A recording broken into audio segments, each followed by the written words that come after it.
Mga kapatid, isa rin ba kayo sa mga napatanong kung ano ang kahulugan ng BC, AD, BCE, at CE, na madalas nating nababasa sa mga aklat at sa mga historical topic o ancient history?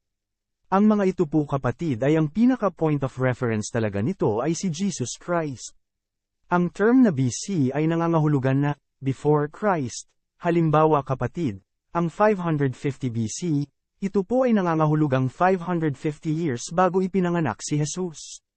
Ang kahulugan ng AD naman kapatid ay Anno Domini, na ang ibig sabihin nito ay ang taon ng Panginoon, o Year of the Lord.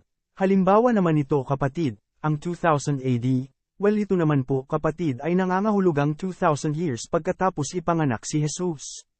Ang AD at BC ay nagmula sa Gregorian calendar o Catholic calendar, na ginagamit nating kalendaryo ngayon na inimbento ng isang santo papa na si Pope Gregory at ito'y kanyang naimbento noong taong 1582.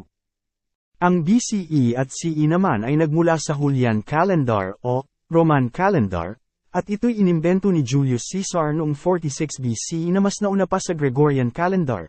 Ang CE ay nangangahulugang Common Era, o karaniwang panahon, at ang BCE naman ay Before Common Era, o bago magkaraniwang panahon. Sa madaling salita kapatid, ang CE ay katumbas ng AD, ang BCE naman ay katumbas din ng BC. Kung gusto nyo po ng ganitong video kapatid, follow nyo po ako. Nag-upload po ako ng video araw-araw.